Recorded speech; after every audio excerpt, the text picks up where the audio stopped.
I'm Jonathan Hawkins, the Insurance Hawk. Be careful, you could be in danger for seeing this video about the 2026 Medicare updates. These updates are criminal. Honestly, all the information in here is really for 2025. Now, I spent, out of the 130 pages, I went line by line, page by page, and I didn't find one update that's new for 2026 until page 81. And then the other one is over here on page 82. Everything else applies to 2025. So what is in the updates for 2026 that make it important? Well, they're all related to the drug plans. So the 2026 drug plans state that your maximum out of pocket for copays, deductibles, costs for medications on a 2026 drug plan is capped at $2,100 for any covered medication. And that sounds amazing. Oh my God, the most I'm going to be out of pocket is $2,100? That's amazing. Well, it sounds like it would be, right? Well, that's where they get you. It's confusing and it's designed to be. Now, in 2024, the Inflation Reduction Act stated that all drug plans had to cap the out-of-pocket maximum for individuals at $2,000. And that sounds amazing. $2,000. That's great.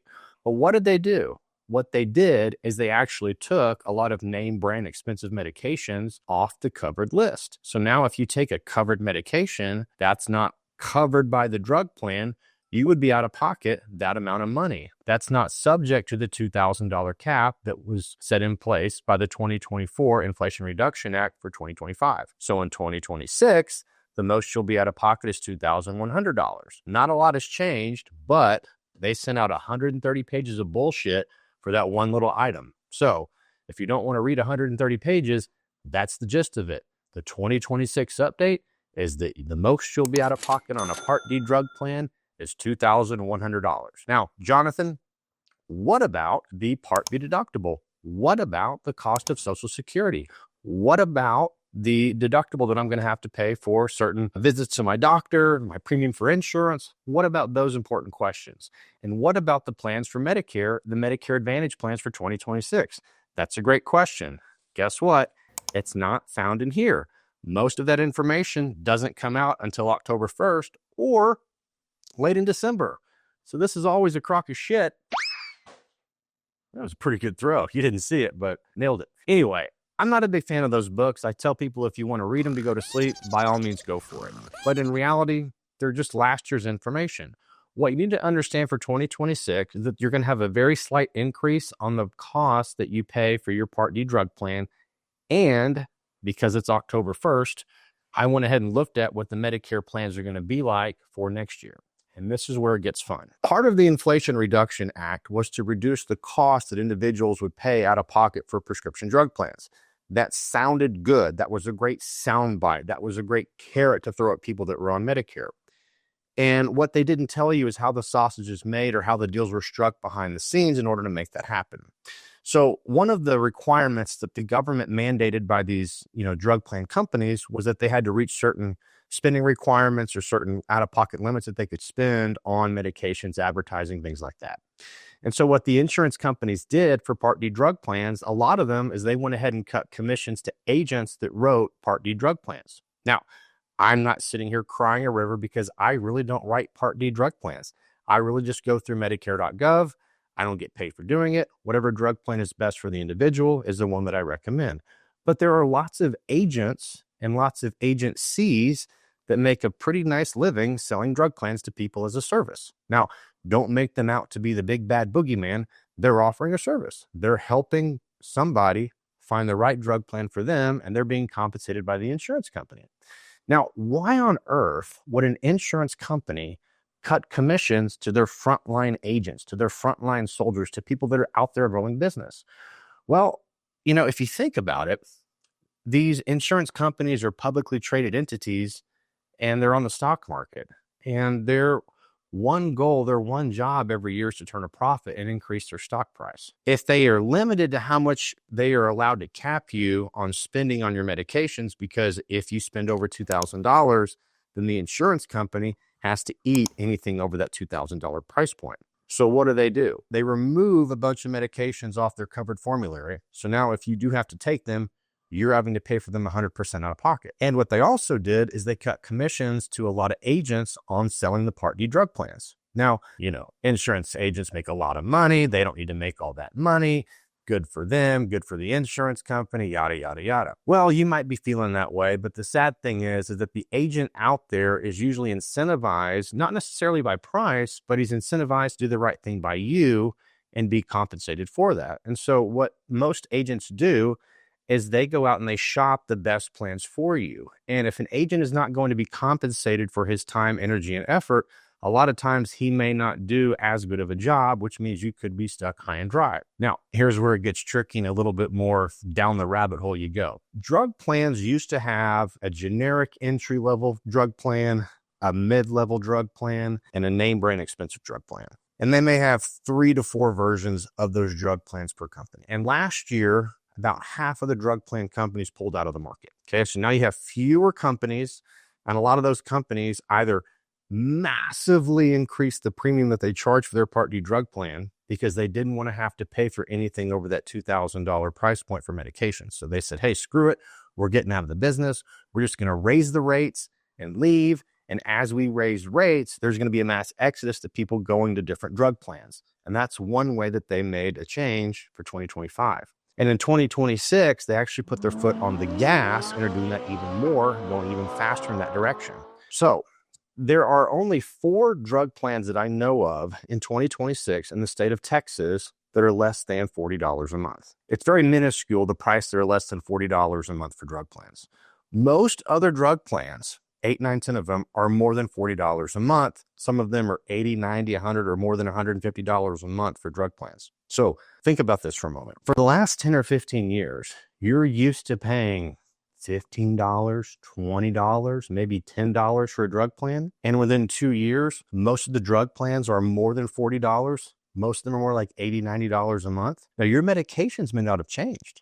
You might still be on that same blood pressure, that same cholesterol, but your drug plan costs dramatically increase 2 or 3 times what they otherwise would be. And a lot of drug plan companies are actually pulling out of the market altogether.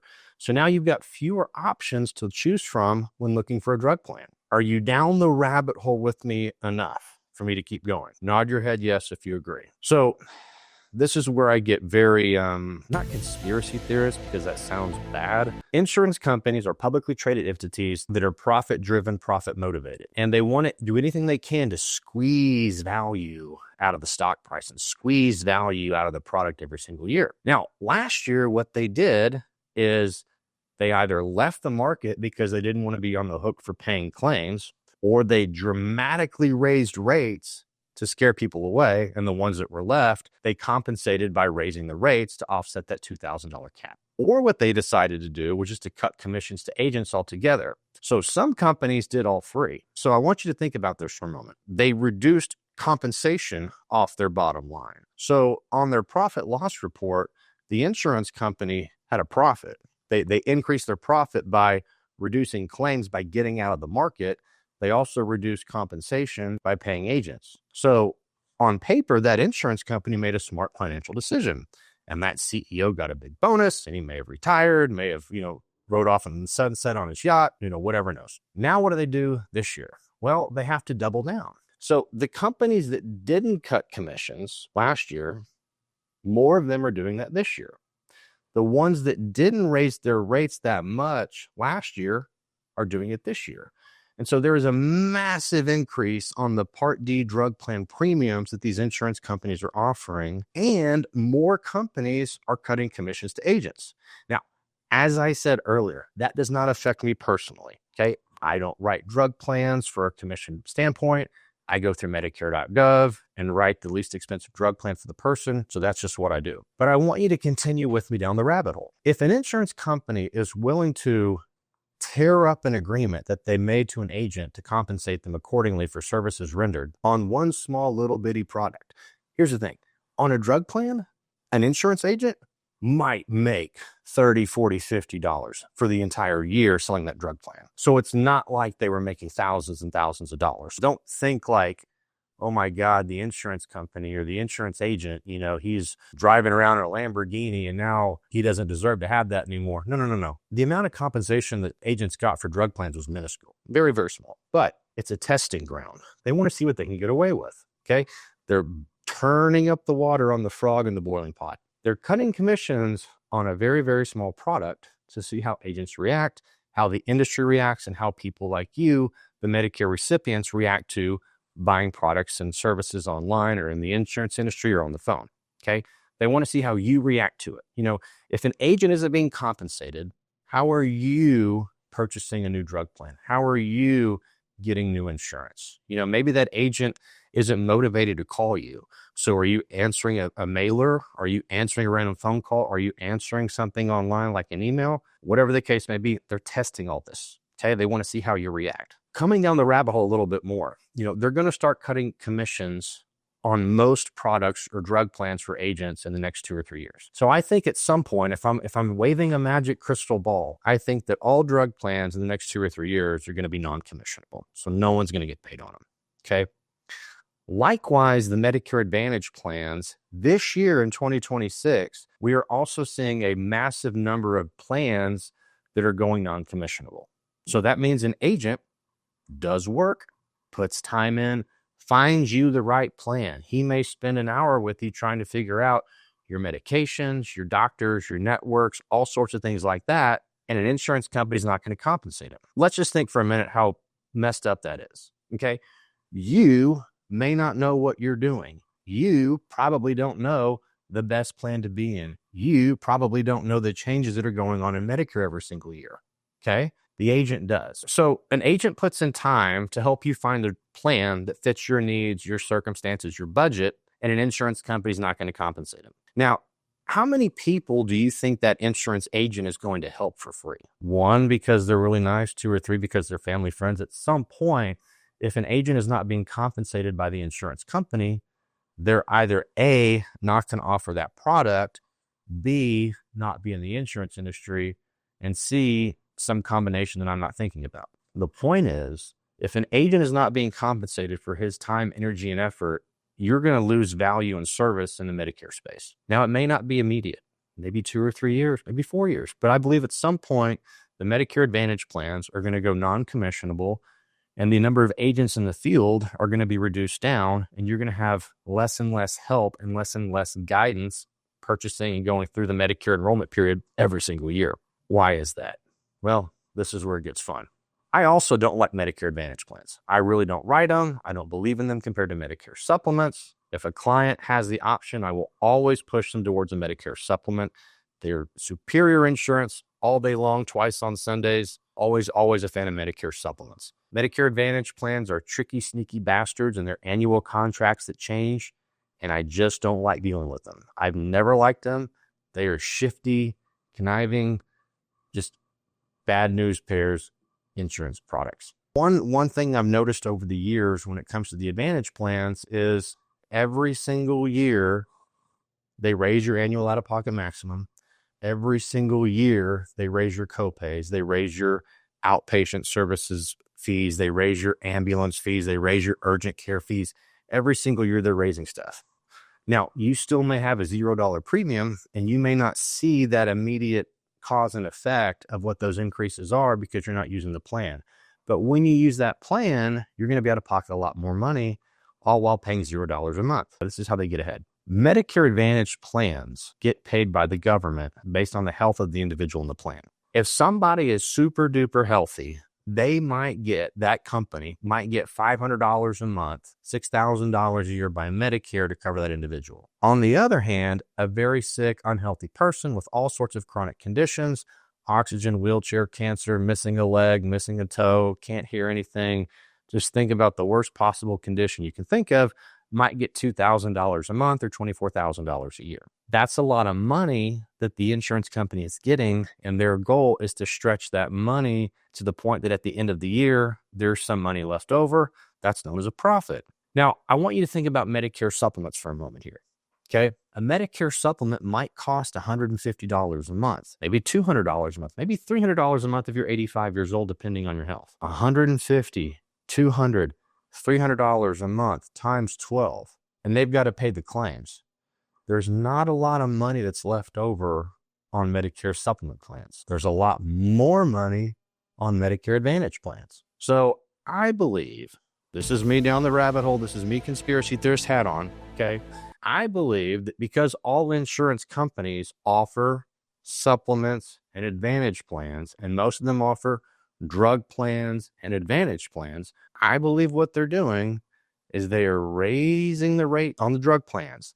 They are raising the rates on the supplements. And what they're saying is, hey, look, your drug plan used to be $0 a month or $15 a month. But due to unforeseen circumstances, that drug plan is now $60 or $80 a month. And oh, by the way, medical costs are rising, inflation is rising, and that supplement that you have went up 20%, 30%, 40%. And you sit there and you go, okay, look, if my supplement was $200 a month, now it's up to $250, and my drug plan was $20 a month, and now it's going up to $60 or $80, I'm spending a lot of money on insurance. Or I can look at the $0 a month Medicare Advantage plan. I think I'm going to go over there and give that a shot. And boom, they got you. Because a lot of times, once you go onto a Medicare Advantage plan, you cannot go back to a Medicare supplement unless you medically qualify. Okay, so that's prayer number one you have to hope for. But the problem is that once you're on an Advantage plan, this plan that you're on is an annual contract. And that contract can change every single year, hence the term annual contract. So the benefits in that plan, the doctors that are in that plan, the networks, the drugs, the pharmacies, all sorts of things that are in that Advantage plan can change the next year 180 degrees. And you can't do anything about it except find another Advantage plan.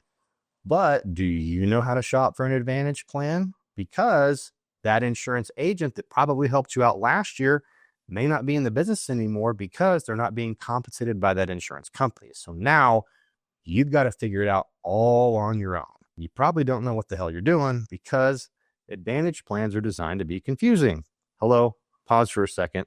Reality check. I'm in insurance. Okay, I've been doing Medicare for over 14 years. I've got thousands of clients. I've got more designations than just about any insurance agent out there. I'm probably literally the smartest insurance agent on paper, just from my designations and degrees and all sorts of stuff that I've got. Nobody else has what I got. Not a humble brag, just like saying like literally like very few people have the designations that I do, right? I can see the writing on the wall. I can see how it all plays out. I can see the big picture of it all. The insurance companies are designed to take money from you, squeeze value, and then move on to the next person, right? When you're looking at an Advantage plan, they're designed to be confusing. They're designed to be tricky. I hate dealing with them. I've gotten into the point where at various stages in my career, I buy into it. There's a certain type of Advantage plan out there. It works like a Medicare supplement. There's no networks. You can go anywhere you want to. Sounds great. I've got a lot of clients that are paying a lot of money for insurance.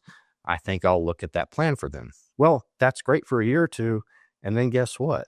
That Advantage plan company pulls the rug out, and now they don't have anywhere to go because they can't qualify for a Medicare supplement, and the other options they have for Medicare Advantage are shit. And so I've been burned once or twice by these Advantage plans, and I don't like writing them. I will always tell my clients, look, if you can afford to keep or stay with a supplement, that is by far the best type of insurance that you can be on. Going to an Advantage plan is a deal with the devil. It's risky, and it's probably going to bite you at some point. So if you're going to do it, be careful. Now, if you're already in an Advantage plan and you're used to shopping every year, that's great.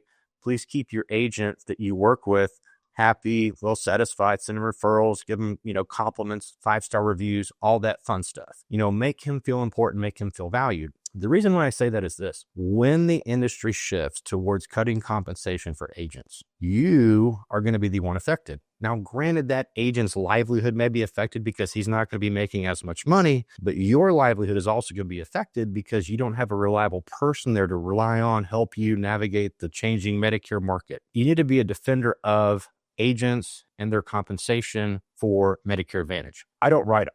Okay, I'm not asking you to protect me or look after me or any of that stuff. I don't write them. I'm not worried about it. But I'm just saying in general, this is the layout for 2026. Okay. The insurance companies are testing the market to see what they can get away with. They're starting to cut commissions on more drug plans. They're introducing cutting commissions on Medicare Advantage plans this year. They're going to see how the market reacts, and they're going to continue to do it. Okay.